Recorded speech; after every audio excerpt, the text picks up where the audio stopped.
Muy buenos días, Dios les bendiga. ¿Cómo estamos, hermanos? ¿Contentos? Gloria a Dios. No sé si ustedes han tenido semanas así, pero hay en la vida a veces semanas que parece que fueron todo un mes, ¿no es cierto? Así fue nuestra semana pasada. Gracias por sus oraciones, gracias por incluirnos en sus pensamientos, hermanos, en lo que nosotros estábamos atendiendo, pues, a un asunto familiar, ¿verdad? Con el fallecimiento de mi cuñado Noé en Sonora. Tuvimos que salir de emergencia a media semana y pues imagínense atender todos los asuntos legales como también logísticos y participar también en los funerales y demás, ¿verdad? Del cansancio del viaje y todo lo que eso acarrea. Pero gracias a Dios, Él nos ha sostenido. Aquí estamos con ustedes. Él nos ha traído aquí esta mañana y me da mucho gusto y alegría ver de nuevo a nuestro hermano Manuel, hermana Julie. Siempre es un privilegio poder estrechar esta amistad aún más, ¿verdad?, de la que ya existe. Porque el Espíritu Santo que mora en nosotros nos ha hermanado de una manera muy especial. Amén. Ayer veníamos de regreso, mi hermano Víctor Aguilar y yo, de un retiro de varones en el que participa la congregación donde usualmente nos reunimos, en Lemon Grove. Y pues sí, es un lugar lejano, está en Angeles Crest, y pues de ida manejamos con todo el tráfico como 8 horas, y de regreso casi 6 horas. Y pues sí veníamos bastante cansados anoche, pero nuevamente Dios ha sido fiel y nos ha levantado de nuestras camas y debemos de gozarnos, ¿verdad?, en el Señor, porque Él es bueno. Para siempre su misericordia. Hermanos, esta mañana traigo un tema muy especial en vísperas de lo que nosotros normalmente conocemos como Pentecostés en la iglesia occidental, ¿verdad?, en la iglesia cristiana. O sin embargo, bueno, sabemos que esta palabra no es un término, digamos, propio del idioma original, ¿verdad?, que es el hebreo. El hebreo es la palabra Shavuot, que actualmente celebran pues la impartición de la ley de Dios o el Torah de Dios en el monte Sinaí, cuando el pueblo de Israel salió de Egipto. Sin embargo, este no fue el propósito original para la celebración de Shavuot o la fiesta de las cosechas, ¿verdad?, sino que precisamente era una festividad, una celebración ordenada por Dios para la primera cosecha del año. Sabemos que el calendario religioso judío gira alrededor de, pues, el calendario lunar, pero también alrededor de las temporadas de siembra y de cosecha, ¿verdad? Y bueno, pues todo esto tiene un sentido espiritual también para nosotros. Sabemos que en el día de Pentecostés, el día de Shavuot, ¿verdad?, fue la primera cosecha de almas para nuestro Señor Jesucristo. Sabemos que en el libro de los Hechos, en el capítulo 2, nos narra con detalle qué fue lo que realmente ocurrió en ese día. El Señor Jesús había prometido, dice, permanecer en Jerusalén hasta que haya descendido sobre vosotros el Espíritu Santo. Y habla pues en Hechos capítulo 1, verso 18, acerca de cómo el Espíritu Santo los empoderaría o les daría la capacidad o el poder sobrenatural para ser testigos de Cristo empezando desde Jerusalén y recorriendo todos los confines del mundo hasta que Él regrese. Y en esa tarea estamos nosotros, incluidos, amados hermanos, en Cristo. Usted y yo pertenecemos y formamos parte de los planes y propósitos de Dios para esta humanidad y para esta era en la que tú y yo estamos viviendo. Somos parte de algo muchísimo más grande que nosotros mismos, amén. Formamos parte de la gran cosecha de Dios, de las almas que necesitan conocer al Señor. Y por cierto, entre paréntesis, quisiera pues plantearles un reto, ¿verdad? Yo sé que ustedes están súper, ultra, requete, contra archi bendecidos aquí como iglesia. No se imaginan qué tan bendecidos son. Quizá ni siquiera dimensionan qué tanto Dios les ha socorrido a ustedes. Pero el hecho de que exista una comunidad de cristianos que buscan ser como la iglesia del Nuevo Testamento en escondido es una enorme bendición, como no tienen idea.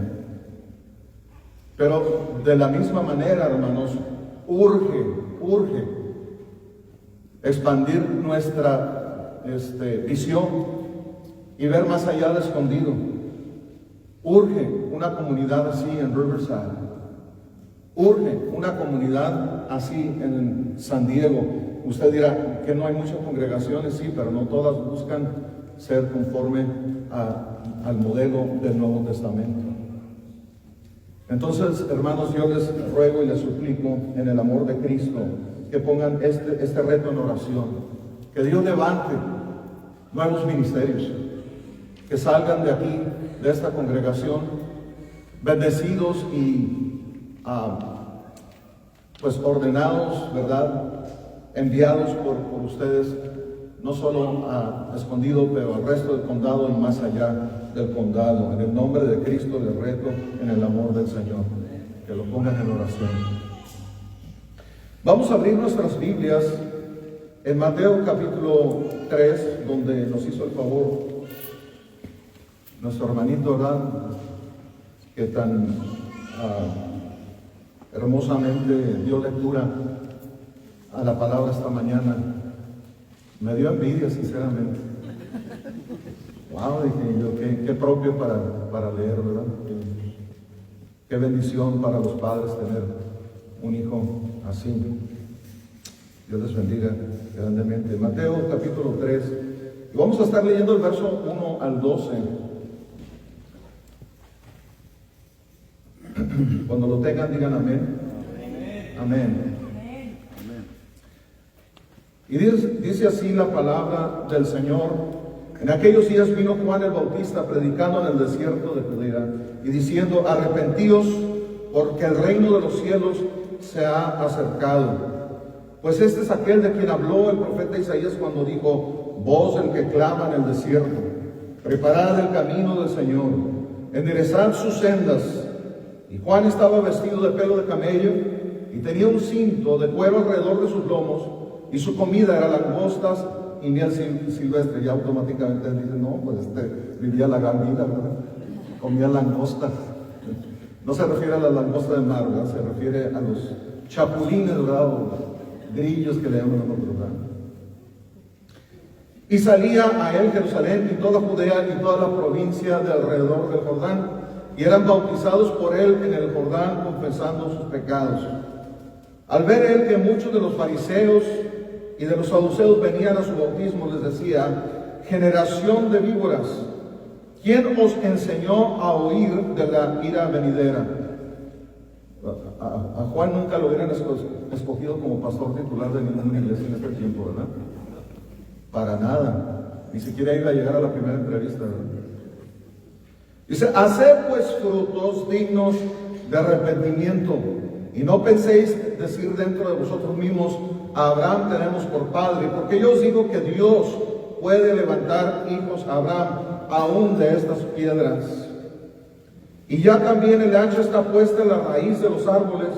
Por tanto, todo árbol que no da buen fruto es cortado y echado en el fuego. Y aquí llegamos al texto clave, ¿verdad? Yo, a la verdad, os bautizo en agua para arrepentimiento, pero el que viene tras mí, cuyo calzado yo no soy digno de llevar, es más poderoso que yo. Él os bautizará en Espíritu Santo y fuego. Su aventador está en su mano y limpiará su era y recogerá su trigo en el granero y quemará la paja en fuego que nunca se apagará. Bendiga su palabra. Este mismo pasaje o este mismo texto lo encontramos repetido otras dos veces en Lucas y Marcos. Marcos 1 y Lucas 3, ¿verdad? Incluye pasajes paralelos en este sentido. Sabemos que en la Biblia, cuando algo se repite múltiples veces, está poniendo un énfasis extraordinario, está subrayando, ¿verdad? Y resaltando la veracidad de esta palabra. Podemos estar seguros que así es, conforme a lo que ha dicho la palabra de Dios. Y aquí tenemos algo bien importante para nosotros como iglesia del Señor Jesucristo en el siglo XXI, en el 2024. Que Cristo aún está activo, vivo y activo en medio de nosotros. Y su poder se manifiesta principalmente en darnos a nosotros la capacidad o la habilidad o el poder para ser testigos suyos hasta los últimos confines de la tierra. El poder de Cristo actuando en nosotros nos ayuda a vencer todo temor, toda pena, toda vergüenza, y nos da la capacidad, por medio de su Espíritu Santo, nos da palabra para compartir con otros del grandioso y misericordioso mensaje de salvación por medio de su sacrificio. Esta mañana, hermanos, vamos a hablar acerca del bautismo en el Espíritu Santo, pero no de la manera que usted quizá se imagina. Es más, nos vamos a desviar un poquito del tema porque hay un asunto que me parece urgente tratar. Pero sí quiero aclarar que a la luz de este pasaje, y ahorita vamos a orar, hermanos, a la luz de este pasaje me queda a mí perfectamente claro, no sé si a usted le quede claro, si ha leído las Escrituras. Me queda claro que el bautismo en el Espíritu Santo o con el Espíritu Santo, dependiendo de cómo usted interpreta el griego original, no es reservado únicamente para los 11 o los 12 que estaban presuntamente en Jerusalén ese día cuando descendió de lo alto el Espíritu Santo por primera ocasión sobre su iglesia, sino que el bautismo en el Espíritu o con el Espíritu Santo es algo que Dios ha prometido a todos y a cada uno de nosotros que hemos creído en su Hijo Jesucristo. Yo sé que esto quizás suene extraño a sus oídos, puesto a que se ha enseñado en otras ocasiones, ¿verdad? Quizá usted ha escuchado decir que el bautismo en o con el Espíritu Santo fue exclusivo de esa ocasión, irrepetible, y jamás se ha vuelto a cumplir, más que en los 12 o los 120, dependiendo de cómo usted lee el libro de los Hechos en los primeros 2 capítulos. Y voy a tratar de comprobarlo con evidencias bíblicas. Pero necesitamos la dirección del Espíritu Santo. Amén. Padre Santo, en esta hora, Señor, abre nuestras mentes y nuestros corazones, Señor, para poder recibir tu palabra. Palabra bendita, diáfana, clara, transparente, limpia, que no solamente esclarece nuestras mentes, sino que alumbra, Señor, nuestro camino espiritualmente para poder caminar hacia ti y no alejarnos de ti. Padre Santo, ayúdanos, Señor, a discernir tu palabra esta mañana, aplicarla, Señor, a nuestras vidas. Ten misericordia de nuestro escaso entendimiento, Padre, y ten misericordia de nuestras carencias, Señor, intelectuales, y ayúdanos, Señor, a poder discernir con toda claridad, Padre, cuál es tu voluntad para nosotros. Sobre todo sobre este tema, Señor, que es el bendito bautismo en tu Espíritu Santo. Ayúdanos, pues, Señor, a asimilar lo que tú nos vas a enseñar el día de hoy, en el nombre de Jesús. Amén. Hay ciertas sectas del cristianismo o del pueblo evangélico que enseñan que el bautismo en el Espíritu Santo es posterior a la salvación. Dicen algunos sectores del pueblo evangélico que es la segunda obra de gracia, dicen. Por ejemplo, John Wesley, fundador del metodismo o wesleyanismo y todas las denominaciones vinculadas con esta corriente, enseñan que después de que uno es salvo, necesita uno procurar, buscar lo que ellos llaman la segunda obra de gracia o la perfección o la santidad plena. Lo curioso es que John Wesley murió sin haberlo alcanzado. Hay versiones de su historia en las que narran que John Wesley, aún estando en su cama, en su lecho de muerte, confesó no haber logrado esta segunda obra de gracia.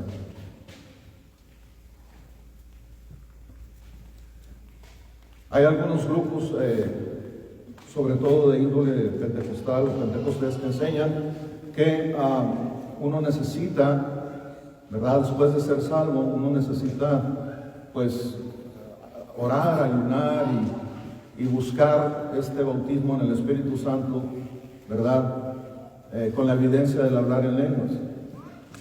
Y se basa mucho en el capítulo 2 de Hechos y otros pasajes, en 1 Corintios particularmente, en donde insisten en que las lenguas o el hablar en lenguas es evidencia de que uno ha recibido el Espíritu Santo, y si no hablas en lenguas no tienes al Espíritu. Y nos acusan a aquellos que pues no creemos de esa manera de ser cristianos muertos porque no tenemos al Espíritu Santo. Y si usted se ha enfrascado en una conversación con ellos, usted rápidamente se dará cuenta que esa es su perspectiva. Pero ¿cuál es la verdad bíblica? Porque nos interesa lo que dice la palabra de Dios. Amén. ¿Sí o no? Amén. Amén. Amén. Ok. Si leemos en estos pasajes, como Mateo capítulo 3, la promesa de que Cristo bautizaría en el Espíritu Santo, ¿cómo entendemos ese pasaje?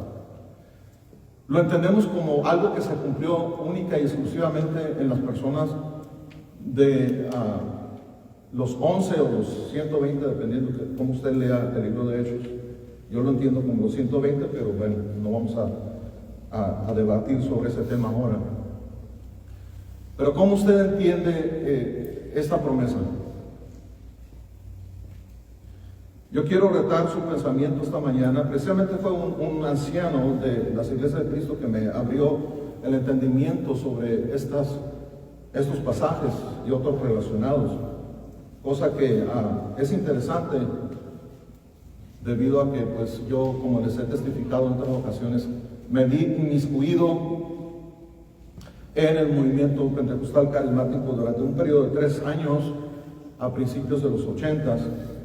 Y quiero decirles que esa experiencia no fue en respuesta a una lectura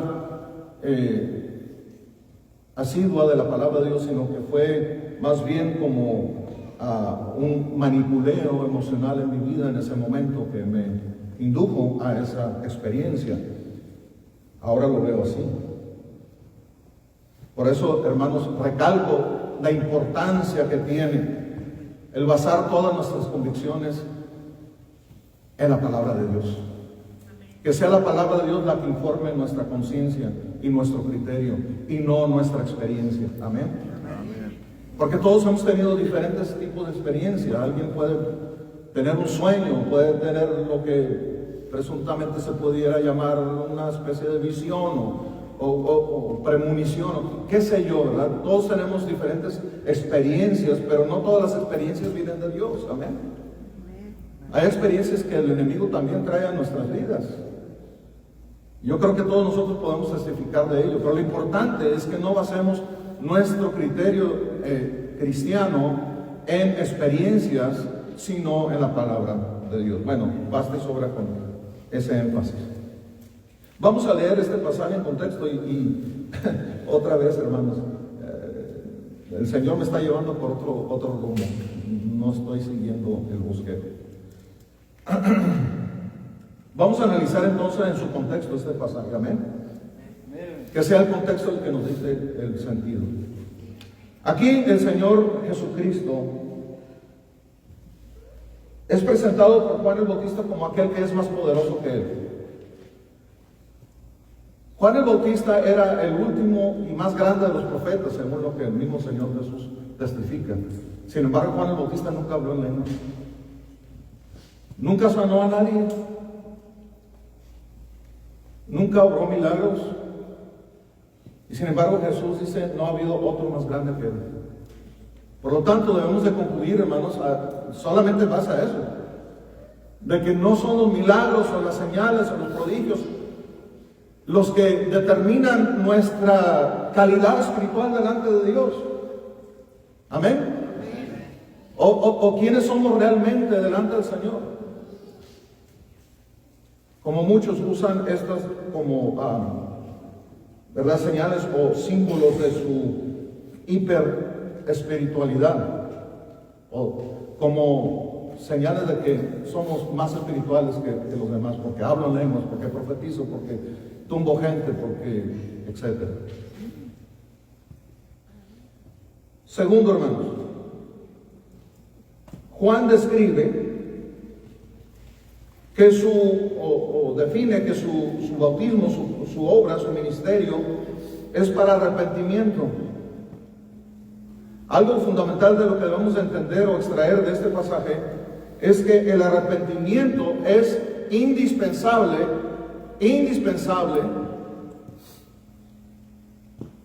para poder entablar una relación con el Señor. Amén. ¿Qué es la palabra arrepentimiento? En el griego metanoeo quiere decir un cambio de actitud, un cambio de mentalidad, un cambio de parecer. Es decir, si antes íbamos corriendo detrás de lo que el mundo ofrece, ahora por arrepentimiento buscamos lo que a Dios le agrada. Eso significa la palabra arrepentimiento. Amén. Alguien dijo por ahí un cambio de 360 grados. No. No. Regresa a donde mismo, ¿verdad? Es un cambio de 180 grados, ¿verdad? Si antes huíamos a Dios, arrepentirse significa que vamos corriendo hacia Dios. Yo quiero hacerle una pregunta muy sincera y clara esta mañana. ¿Cómo está tu vida? ¿Buscas justificar tu comportamiento, tus pensamientos? ¿O buscas agradar a Dios independientemente de cuál sea tu pensamiento o actitud hacia cosa alguna? Lo pregunto, hermanos, porque muchas veces tenemos un concepto muy raro de lo que es la santidad. Pensamos que la santidad es lo menos pecaminoso que puedo hacer y todavía entrar al cielo. ¿No es cierto? Dinos, hermano, dinos. No le hace que entre de panzazo, ¿verdad? Y bueno, para algunos va a ser un poquito más escandaloso que otros, ¿verdad? Pero nomás con que sea lo suficiente para ser salvo y listo. ¿Sí? Pero la santidad bíblica no es eso, hermano. La santidad bíblica es cada día estar pedaleando la bicicleta en dirección hacia Dios. Y si dejamos de pedalear, ¿qué sucede, hermano? Caemos, ¿verdad? Si dejamos de buscar la presencia de Dios en nuestras vidas, si dejamos de buscar agradar a Dios en nuestras vidas, ¿qué es lo que va a suceder, hermanos? El enemigo se va a ensañar con nosotros. ¿No es verdad? Dice, anda como ¿qué? Como gatito mimoso. No, dice, anda como león rugiente, buscando a quien devorar. Por lo tanto, hermanos, les exhorto en el amor de Cristo, que no seamos solamente santos aquí en esta reunión, o en las reuniones entre semana. Busquemos la santidad de Dios a diario en cada área de nuestras vidas. Amén. Amén. Conste, ya dijeron. Bien. Ahora, sin embargo, Juan dice, haced frutos dignos de arrepentimiento, verso 8. Y no penséis decir dentro de vosotros mismos, Abraham tenemos por padre, porque yo os digo que Dios puede levantar hijos a Abraham aún de estas piedras. No pensemos, hermanos, que porque venimos de una familia cristiana o tenemos una trayectoria histórica dentro de cierto grupo de iglesias, que ya por eso nosotros ya la tenemos hecha. De ninguna manera, hermanos. No por el hecho de que usted estacione una bicicleta en un garage de un hombre rico, va a salir siendo Mercedes, ¿verdad? Un Ferrari, o como en el cajón se ve Maserati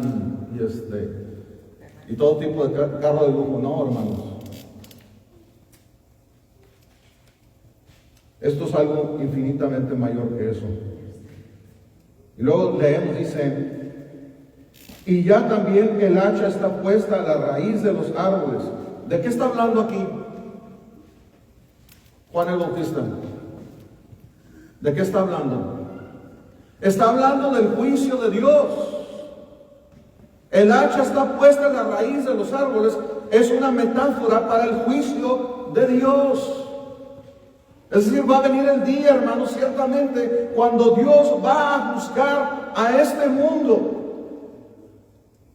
¿Y saben qué? Dice el apóstol Pablo, que todos compareceremos delante del tribunal de Cristo, tanto creyentes como no creyentes.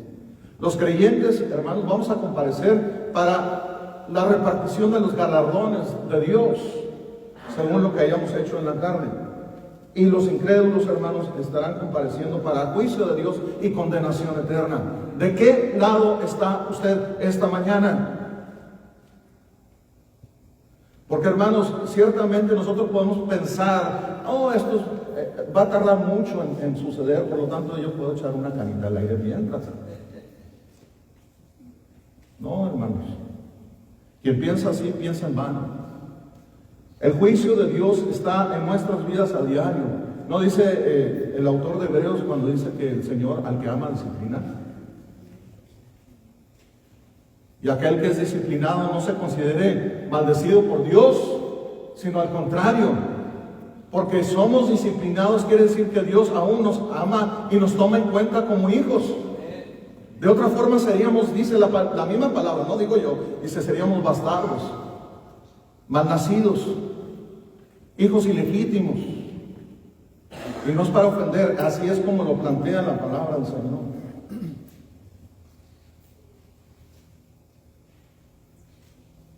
Ok, bueno, si el juicio de Dios ha de venir, ¿cómo estamos tú y yo esta mañana parados delante de Él? Dice, todo árbol que no da buen fruto es cortado y echado ¿en dónde? En el fuego. ¿De qué fuego está hablando?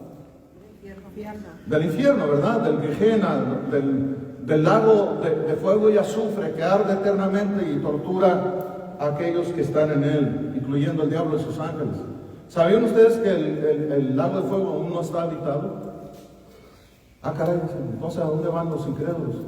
Bueno, el mismo Señor Jesucristo en Lucas 16 dice claramente que los muertos van al Seol, en donde está un lugar llamado el lugar de tortura.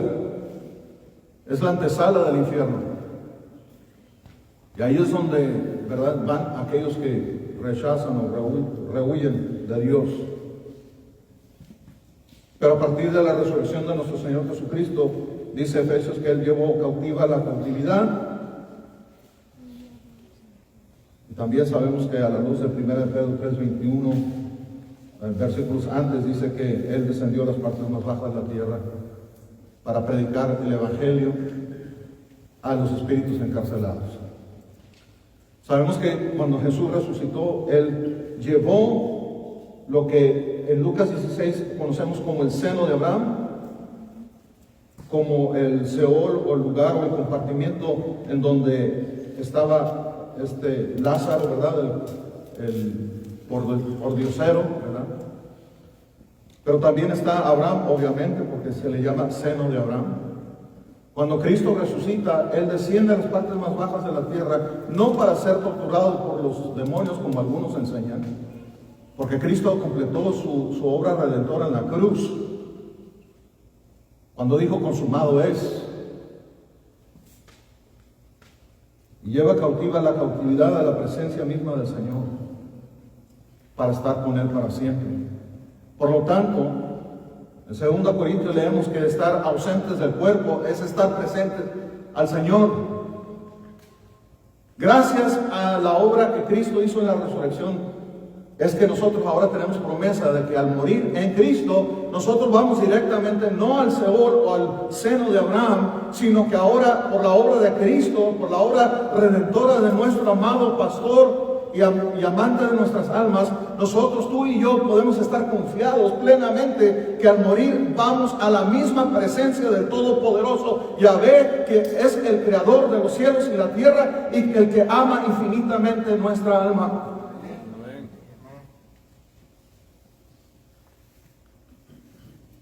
Por lo tanto, usted y yo, si confiamos en el Señor, si morimos en la fe, hermanos, tenemos esta promesa de que no veremos condenación. Aleluya. Usted y yo no veremos condenación.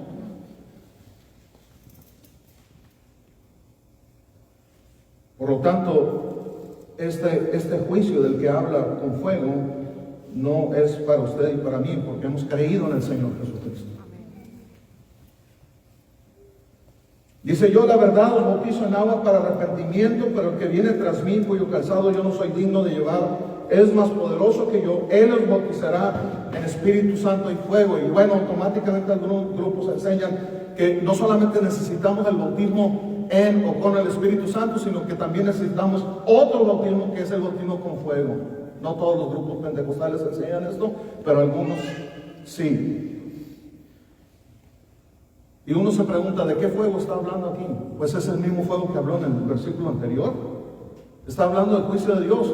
Usted, no sé si ha escuchado alguna vez esos cantos, bueno, ya casi no se entonan, pero cuando yo estaba joven, había un canto que decía: yo siento el fuego que me está quemando, es el Espíritu Santo que me está bautizando. Yo siento el fuego que me está quemando, es el Espíritu Santo que me está bautizando.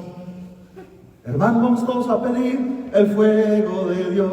Hermanos, vamos todos a pedir el fuego de Dios. Cállate la boca. O como dice mi esposa, cállate los ojos, ¿verdad? No sabes ni lo que estás diciendo.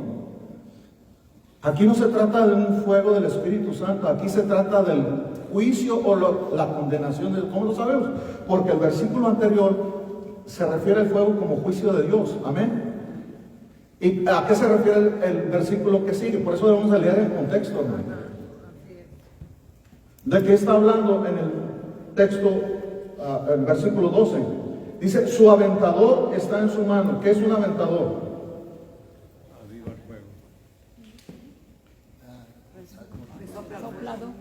Un trinche, ¿verdad? Para separar el trigo de la paja, ¿no es cierto? Eran instrumentos un poquito más rudimentarios en el tiempo de Jesús, pero es el mismo concepto. El objetivo, ¿verdad?, es agarrar el montículo de trigo, ¿verdad?, elevarlo al aire y que el mismo aire haga el efecto de separar la paja, porque la paja es más liviana.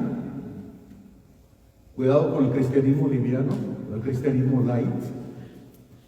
Esa se la doy de extra. Cae separado de lo que es el trigo, de lo que realmente sirve. Amén. Ese es el proceso.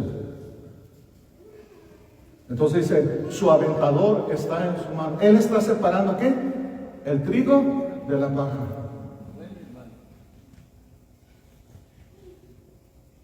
Y limpiará su era. Aquí no se refiere, la palabra era no se refiere a época o periodo de tiempo, sino que es el lugar en donde se almacena el trigo. Nosotros lo llamamos, en la actualidad, ahora recientemente estuvimos en Hermosillo y vimos, ¿verdad?, los molinos, los famosos molinos, ¿verdad? Por cierto, no les trajimos coyote. Sabrosas coyotes de Sonora. Ya les abrí la apetito. Y bueno, pues ya estos edificios son históricos, son museos, de hecho. Y vemos que estos lugares se especializan, ¿verdad?, ¿en qué? En moler el trigo para hacer harina. Bueno, la palabra era es más o menos algo parecido. Es un lugar donde se procesa el trigo. Y recogerá su trigo en el granero y quemará la paja ¿en qué? En fuego, que nunca se apagará. ¡Ay, ay, ay! ¡Ay, nanita! Como dicen algunos, ¿verdad? ¡Ay, nanita! Aquí, no está hablando de quemarle los pies a Cuauhtémoc, ¿verdad? Está hablando de un fuego consumidor que nunca se apagará. El juicio de Dios. Está hablando de que el fuego es el juicio de Dios sobre aquellos que rechazaron a su Hijo Jesucristo y el don de salvación y de misericordia que el Señor nos ha ofrecido. Amén. Amén. Por lo tanto, hermano, no busque el bautismo en el fuego, ni asocie el fuego con el Espíritu Santo. De hecho, en otra porción, en el libro de Hebreos, nos habla de que Dios es un fuego ¿qué? Consumidor. El fuego siempre está asociado con el juicio de Dios. La única excepción es donde habla, Pablo dice, aviva el don. El fuego del don que Dios te ha dado, está hablando Timoteo, ¿verdad? Hablando de la pasión o de la entrega o el compromiso con su ministerio. Pero en general, hermanos, y en este pasaje en particular, el fuego no es algo bueno, es algo que usted y yo queremos evitar a toda costa. Amén. Ahora, hay dos clases de personas. Como les dije, el Espíritu me está llevando por otro lado. Hay dos clases de individuos en este mundo, por lo tanto. Podemos concluir que hay dos clases de personas o de audiencia a la que Juan se está, o en este caso Mateo, se está dirigiendo, ¿verdad? Pero está narrando lo que Juan estaba predicando.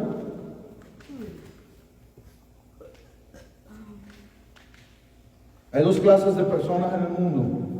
Aquellas que son bautizadas con el fuego del juicio de Dios y aquellos que son bautizados con o en el Espíritu Santo.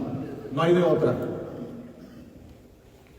O usted pertenece a un grupo o pertenece a otro. No hay una tercera categoría aquí en esta porción de las Escrituras. No hay los cristianos de panzazo.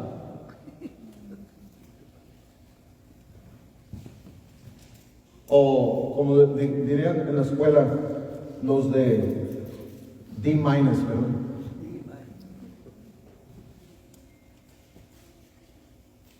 Solamente hay dos clases de personas. Por lo tanto, usted necesita preguntarse, ¿he sido yo bautizado en el Espíritu Santo? Veamos un pasaje clave para poder entender esto más claramente. 1 Corintios capítulo 12, verso 13. Porque por un solo espíritu fuimos, ¿cuántos? Todos bautizados para formar un solo cuerpo, sean judíos o griegos, sean esclavos. Amén. Por un solo espíritu fuimos todos bautizados. ¿A quién se está dirigiendo Pablo aquí?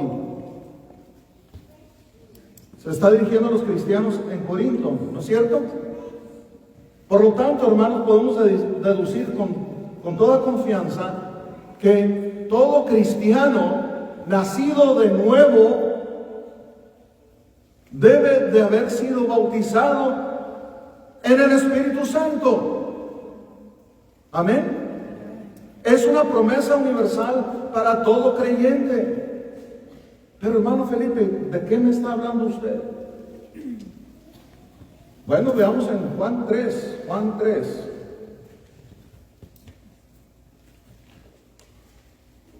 Estamos en Juan 3 del 1 al 15. Juan 3 del 1 al 15 dice: había un hombre de los fariseos que se llamaba Nicodemo, un principal entre los judíos. Este vino a Jesús de noche y le dijo: Rabí, sabemos que has venido de Dios como maestro, porque nadie puede hacer estas señales que tú haces si no está Dios con él. Respondió Jesús y le dijo: de cierto te digo, que el que no naciere de nuevo no puede ver el reino de Dios. Nicodemo le dijo: ¿cómo puede un hombre nacer siendo viejo? ¿Puede acaso entrar por segunda vez en el vientre de su madre y nacer?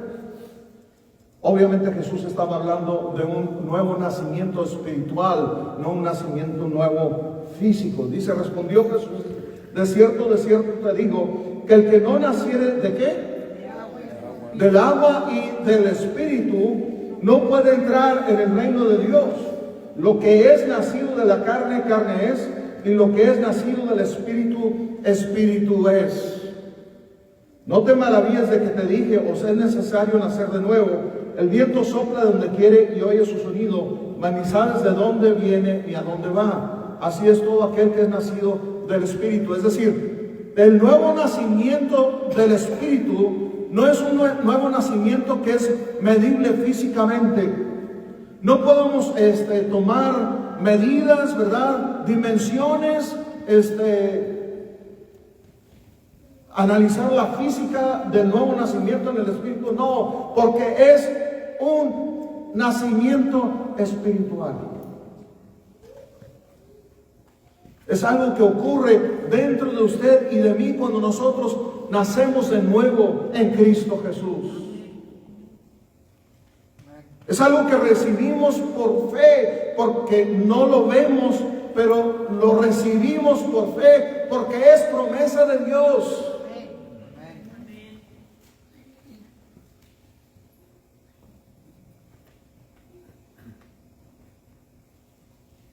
¿Cuándo lo recibimos? Vayamos de nuevo a Hechos capítulo 2 y va a decir usted: bueno, este mismo pasaje me han dicho que avala o confirma que necesitamos hablar en lenguas. No necesariamente, hermanos. Analicemos con cuidado las escrituras y el contexto. Hechos capítulo 2.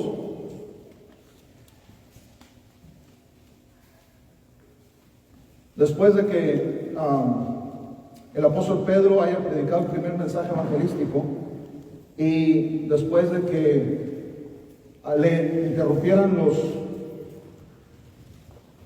que estaban reunidos ahí en el día de Shavuot o el día de Pentecostés, verso 22: varones israelitas, oíd estas palabras: Jesús Nazareno, varón acreditado por Dios entre vosotros con milagros, prodigios y señales que Dios hizo entre vosotros por medio de él, como vosotros mismos sabéis, a este entregado por el determinado designio y previo conocimiento de Dios, lo prendisteis y matasteis por manos de inicuos, crucificándole, al cual Dios resucitó suelto los dolores de la muerte, por cuanto era imposible que fuera retenido por ella. Y entonces habla de la profecía, ¿verdad? En los versículos 25 al 28, de cómo esta se cumplió en la vida de Cristo. Vayamos al verso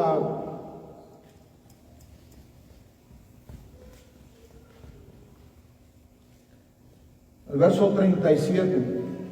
Al oír esto se compungieron de corazón. Hermanos, cuando uno predica el evangelio puro del Señor, tiene un poder sobrenatural. Y cuando alguien ha recibido este mensaje y lo ha hecho suyo, tiene que producir un fruto digno de arrepentimiento. Y dijeron a Pedro y a los demás apóstoles: varones hermanos, ¿qué haremos? Y por supuesto Pedro le dijo: ayunen, oren hasta que hablen en lenguas. ¿Eso dijo? No. Bautícense. Dice, Pedro les dijo: arrepentíos y bautícese cada uno de vosotros en el nombre de Jesucristo para perdón de los pecados. ¿Y qué? Recibiréis el don del Espíritu Santo. ¿Quién dice amén? Amén. Algunos hacen una distinción artificial entre el don del Espíritu Santo, el bautismo en el Espíritu Santo, o que el Espíritu Santo haya descendido sobre alguien. Estas simplemente son expresiones sinónimas que hablan pues del don del Espíritu. Hablar del bautismo en el Espíritu Santo significa que el Espíritu Santo viene a tomar posesión, viene a tomar, como ahora recientemente cuando fuimos a Sonora, ¿verdad? Que la casa donde vivía mi cuñado Noé, ¿verdad? Se quedó sola y necesitábamos encargarle a alguien que estuviera viviendo ahí. Gracias a Dios Él puso a la persona idónea para ello. Pero para que esta persona pudiera venir a tomar posesión de la casa, se le tenía que extender un contrato, ¿verdad? Un acuerdo para que fuera su posesión legítima. Amén. ¿Me están escuchando con oídos espirituales? Hermanos, de la misma manera, para que el Espíritu Santo venga a tomar posesión de nosotros, estar viviendo en nosotros, nosotros tenemos que tener un acuerdo, un pacto con Dios. Y ese pacto, hermanos, es el Evangelio de Jesucristo. Es el nuevo pacto que Dios nos ha extendido a usted y a mí por medio de su Hijo. Y es así que por medio de la fe en Jesús y en su sacrificio por nosotros, es que nosotros somos casa, hogar o templo del Espíritu Santo. Y dice aquí la palabra del Señor.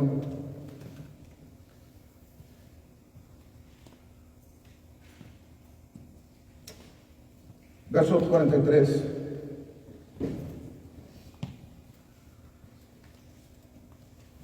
Perdón, verso 41. Así que los que acogieron bien su palabra fueron bautizados y hablaron todos en lenguas y hacían milagros y señales. ¿Eso dice? No, dice, y se añadieron aquel día como 3,000 personas. Yo leí un comentario de un erudito pentecostal decir que, bueno, aunque la Biblia no dice que hablaron en lenguas, podemos estar confiados de que sí hablaron en lenguas, porque recibieron el Espíritu Santo. O sea, torcemos la palabra de Dios. Hermanos, nosotros, tú y yo, por la bendita misericordia del Señor, hemos recibido el bautismo del Espíritu Santo por fe cuando creímos. Cuando creímos. Por último, yo sé que los predicadores pecamos siempre de decir lo mismo, ¿no? Por último. Amén. Libro de Hechos, capítulo 19. Y con esto cerramos.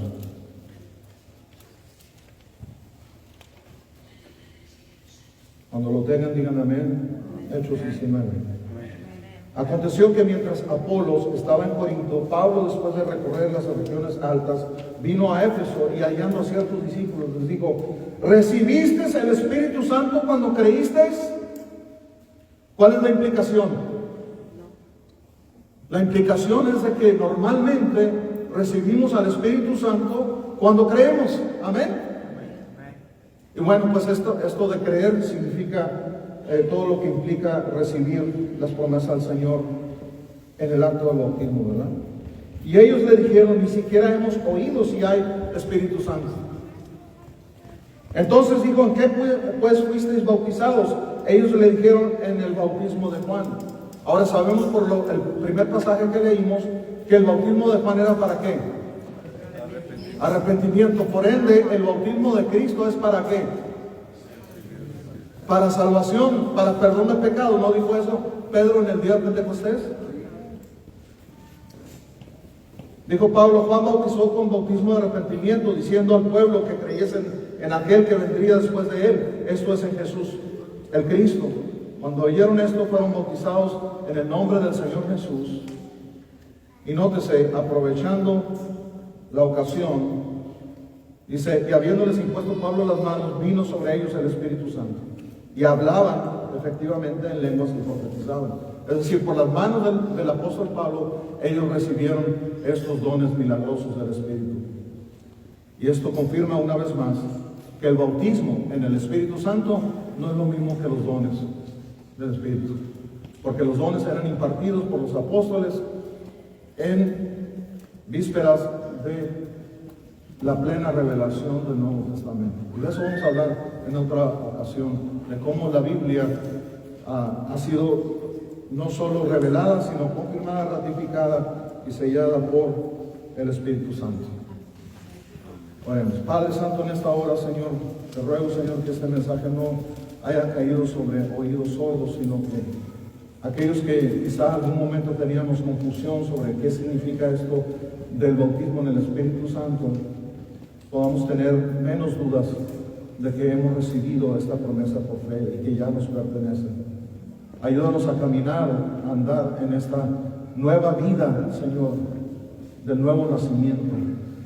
Y no solamente ser conformistas o cristianos a medias, Señor, sino andar siempre buscando, Señor, estar más cerca de ti, vivir en santidad y darte a ti, Señor, la gloria y la honra por ello. En el nombre de Jesús. Amén.